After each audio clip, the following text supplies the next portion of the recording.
मुझे स्वीडन में ऑलमोस्ट 3 साल हो गए हैं। लास्ट ईयर में गॉथेनबर्ग में था, ऑलमोस्ट 1.5 साल में गॉथेनबर्ग में बिताया हूँ और उसके बाद मैं स्टॉकहोम शिफ्ट हो गया। लास्ट ईयर जब हम लोग स्टॉकहोम आने वाले थे उसके थोड़े दिन पहले गॉथेनबर्ग में एक शूट आउट हुआ था और हम लोग जहाँ रहते थे, जो शूट आउट हुआ था वो बहुत ही नजदीक एरिया में हुआ था। हमारे जो दोस्त है वो भी वो एरिया में रहते थे, तो वो लोग भी काफी डर गए थे। तो जब कोई स्वीडन के बारे में सोचता है या फिर नॉर्डिक्स स्कैंडिनेवियन कंट्रीज के बारे में सोचता है मूव होने का, तो क्या ये एक बहुत ही सेफ जगह है मूव होने के लिए? बच्चों के साथ, बच्चों के फ्यूचर के लिए अच्छा है। यहाँ पे अगर बच्चे पढ़ाई करेंगे तो फ्यूचर कैसा रहेगा? क्या ये सेफ है? और क्राइम क्या होता है? और तो आज उसके बारे में थोड़ा बहुत बात करेंगे और आप कैसे इन सब चीज से अपने आप को दूर रख सकते हैं उसके बारे में भी बात करेंगे।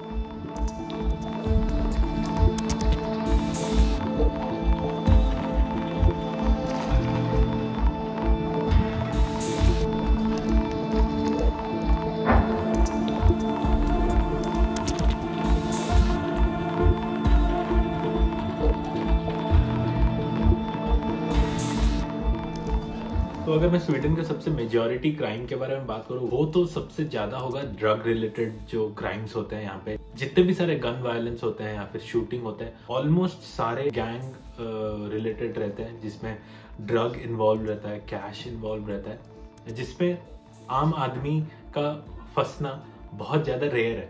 लेकिन अगर आप रात को ऐसे इलाकों में जाओगे जहाँ पे ये सब एक्टिविटीज ज्यादा होती है, तो मैं सजेस्ट करूंगा कि वहां पे बिल्कुल मत जाइए।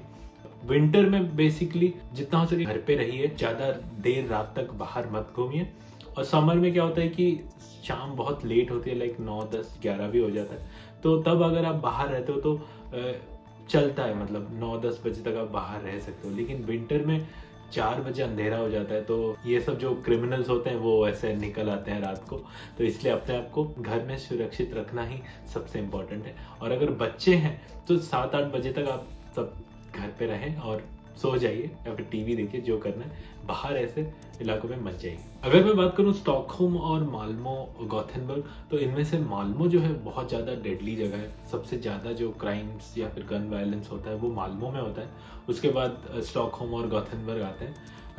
लास्ट ईयर स्वीडन में मैं बताऊं तो 342 लाइक 342 शूट आउट्स हुए हैं, जिनमें से बहुत लोगों की जानें भी गई हैं, लेकिन शूट आउट्स 342 है। और फिर इस ईयर के स्टार्टिंग से लेके अब तक जून तक का है तो 35 से लेके 40 तक शूट आउट हो चुके हैं। सबसे जो इम्पोर्टेंट चीज है कि आपके बच्चे जो है जब स्कूल जा रहे हैं तो कौन से इलाके में स्कूल आप भेज रहे हैं वो बहुत इम्पोर्टेंट है। किन किन सब बच्चों से दोस्ती हो रही है या फिर किन किन बच्चों से मिलना जुलना हो रहा है, वो मैटर करता है। तो जितना मुझे पता है, जितना मैंने न्यूज में देखा है, ऐसी जगह जहाँ पे बहुत इमिग्रेंट्स है, बहुत ज्यादा लोग बाहर से आए हैं, जहाँ पे अनएम्प्लॉयमेंट बहुत ज्यादा है, जहाँ पे एजुकेशन बहुत ज्यादा अच्छा नहीं है, उन सब एरिया से अगर आप अपने आप को दूर रखोगे तो आपके लिए और आपकी फैमिली के लिए भी बहुत अच्छा हो सकता है। जहाँ पे आपको खुद को कंफर्टेबल लगता है बाहर जाके, उन सब एरिया में आप लोग अगर रहें या फिर अपने बच्चों को स्कूल भेजें तो इट्स अ गुड डिसीजन। ये तो मैंने बात कर लिया गन वायलेंस और ड्रग रिलेटेड एक्टिविटीज में, जहां पे आप लोग ऑब्वियसली इन्वॉल्व नहीं होंगे। जो एटलीस्ट मेरे वीडियोस देखते हैं वो लोग तो कभी नहीं होंगे, और गलती से भी अगर आप हो गए तो ये तो आपकी गलती है। तो ये बहुत ज्यादा ऐसे कॉमन नहीं है कि आम लोगों के साथ ये सब चीजें हो। तो जो भी क्राइम्स होते हैं या फिर जो भी शूट आउट्स होते हैं वो गैंग मेंबर्स के बीच में होते हैं। इट इज वेरी अनकॉमन कि कोई आम आदमी इसमें इंजर हो या फिर इन्वॉल्व होके अपनी जान गंवाए। तो ये तो हो गई कोई डेडली क्राइम्स, लेकिन बहुत ऐसी क्राइम्स है जो आपके साथ लाइक कॉमन लोग, हम लोगों के साथ भी हो सकती है। तो इन सब चीज के बारे में भी थोड़ा सा बात करते हैं। Hello, Am I speaking to Ashutosh Samat? Yes speaking. So Ashutosh, are you in Sweden right now? या So I'm calling from the Sweden embassy, and it seems you have a problem in your visa. But Do you know Ashutosh? No, I You have to. Don't think I have a problem because I have my visa with me. So if this thing is not corrected, then you have to leave the country. Okay. So what should I do? The easiest way is to pay a fee, so Okay. that we can rectify this mistake, so that you can stay there. But I'm 100% sure that all the information were right. So the fee is 16,000 Swedish crowns. 16,000 crowns ऐसी के. Okay.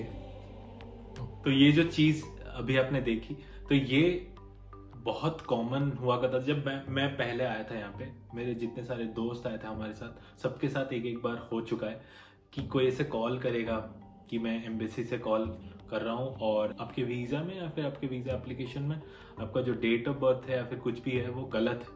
तो वो लोग claim करेंगे कि हमें पैसे देने पड़ेंगे ताकि वो लोग वो ठीक कर सके. बट एक चीज़ का ध्यान रखें, एम्बेसी का इमिग्रेशन लाइक माइग्रेशन के साथ कोई भी रिलेशन नहीं है. तो वो तो एक पहली गलती वो लोग करते हैं. ऑल्दो वो नंबर जो आप देखोगे उसको अगर ट्रू कॉलर में आप देखोगे तो लगेगा कि नहीं ये सही में वो उसी जगह से कॉल आया है मुझे. तो ये गलत है. ये बहुत इजीली करा जा सकता है.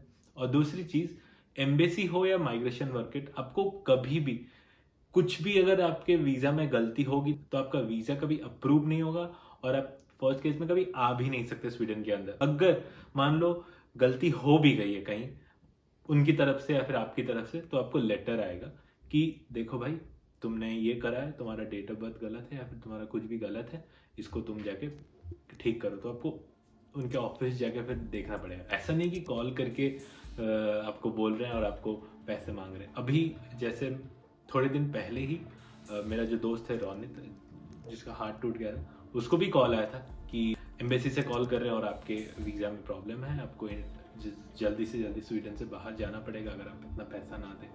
तो उसने मुझे तुरंत कॉल करा और उसको भी वही लगा कि जेन्युइन नंबर है तो सच में हो सकता है. तो फिर मैंने उसको बताया कि नहीं भाई ये सब झूठ है, इनको सब ब्लॉक करो या फिर just don't entertain. Hello, Am I speaking to Ashutosh Samal? Yes speaking.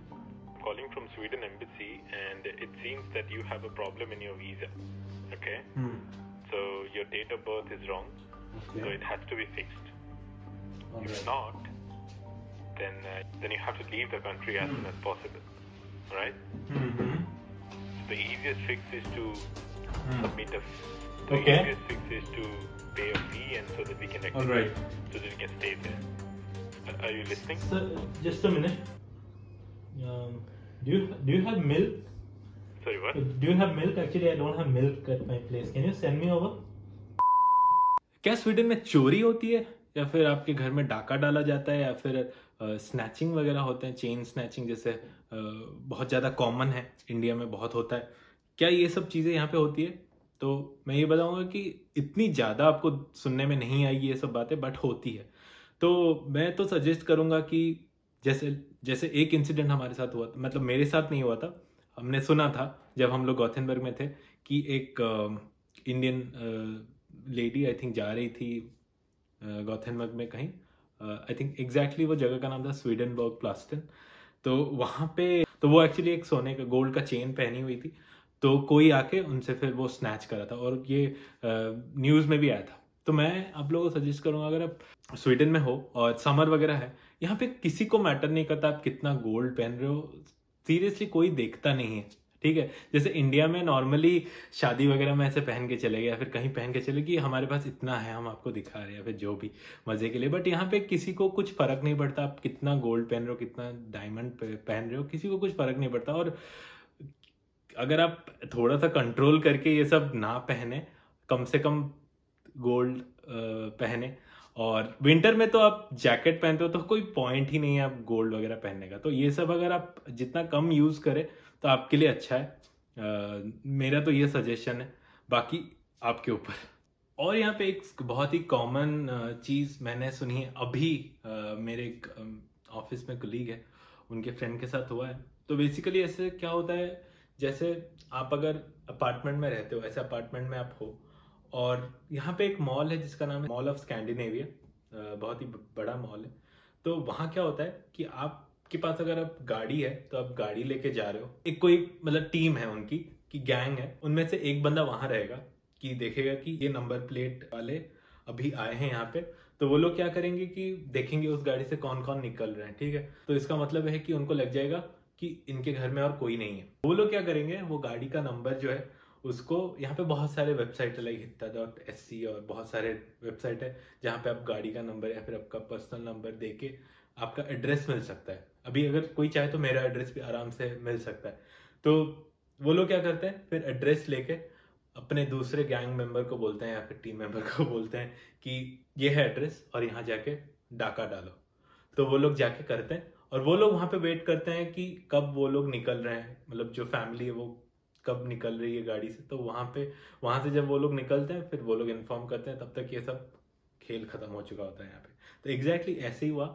मेरे जो कलीग के फ्रेंड है वो लोग सोलेंटोना में रहते हैं, वो लोग गए थे मॉल ऑफ स्कैंडिनेविया और एग्जैक्टली उनके साथ भी वही हुआ था। लेकिन कैश वगैरह घर पे रखने का कोई पॉइंट नहीं है। और वो जो दोस्त है वो बता रही थी कि वो लोग कुछ भी इलेक्ट्रॉनिक्स आइटम नहीं ले, लाइक फोन, आईपैड और लैपटॉप, क्योंकि वो सब चीजें आराम से ट्रेस हो सकती है, इसलिए वो लोग बस ज्वेलरी और कैश लेके गए हैं उनके घर से। और मैं जब वो फोटोज देखा काफी खराब कर दिया, लाइक पूरा घर बिखरा हुआ है इधर उधर। मेंटली आप इतना वीक हो जाओगे ये देख के कि यार ऐसे हो गया मेरे साथ, तो बहुत खराब लगता है। तो इसलिए मैं सजेस्ट करूंगा कि ज्वेलरी वगैरह हो या फिर आपके कैश तो घर पे बिल्कुल ना रखें, और ज्वेलरी वगैरह जितना हो सके कम यहाँ पे रखें। तो और एक बहुत कॉमन जो चोरी यहाँ पे होती है वो होती है आपके साइकिल की या फिर साइकिल के पार्ट्स की, या फिर वो जो स्कूटर रहता है यहाँ पे आप देखे होंगे जैसे बोल्ट और बोई वगैरह होता है ना स्कूटर, ऐसे आप पर्सनल स्कूटर भी खरीद सकते हो।